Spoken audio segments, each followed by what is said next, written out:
वक्त पूरे समाज को हिलाकर रख देती है। ऐसे मामलों में जहां एक इंसान ही नहीं रहा, उससे संबंधित घटनाएं बहुत गहरा अनुसंधान मांगती हैं। ये बहुत जरूरी है कि न केवल मृत व्यक्ति को न्याय दिया जाए, बल्कि आरोपी को भी सच्चाई और मानवता की भावना के साथ न्याय मिले। इस फैसले तक पहुंचने के लिए न्यायालय ने प्रोसिक्यूशन और डिफेंस दोनों की तरफ से दिए गए गवाहों को और सबूतों को ध्यान से पढ़ा है और उनका गहन अध्ययन किया है। गवाहों की बातें चाहे प्रोसिक्यूशन की तरफ से हो या डिफेंस की तरफ से, दोनों ने महत्वपूर्ण तथ्यों को सामने लाने में हमारी मदद की है और इस दुर्भाग्यपूर्ण घटना जो मौत से संबंधित है उसको बताने में बहुत गहरा हाथ है। जबकि डिफेंस की कुछ महत्वपूर्ण बातें हैं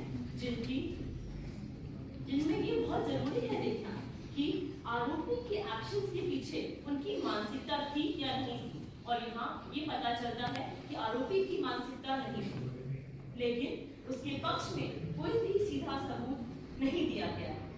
गवाहों और फॉरेंसिक एविडेंसेस से ये भी पता चलता है कि आरोपी ने अचानक झगड़े में हुए परिणामों की वजह से वो यहाँ है और ये उनका मर्डर करने का इरादा नहीं था। डिफेंस की डाउट्स और लैक ऑफ एविडेंसेस जो कि डाउरी हरासमेंट और कॉन्स्पिरेसी के संदर्भ में है, वो प्रोसिक्यूशन के सबूतों का वजन कम नहीं कर सकते।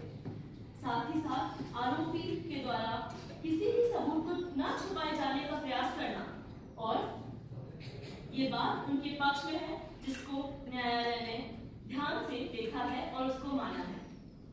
सारे सबूतों और गवाहों को ध्यान में रखते हुए ये न्यायालय ये स्पष्ट होता है कि नकुल ने जो किया वो सोची समझी साजिश नहीं थी, लेकिन ये एक दुर्घटना है।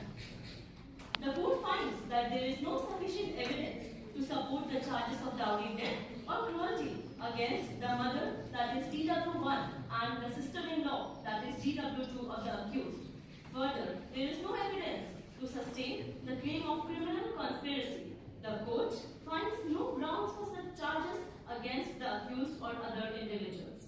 The presence of multiple witnesses corroborating the forensic evidence and the accused's inconsistent statements all contribute to the conclusion that Nakul was responsible for Ashama's death.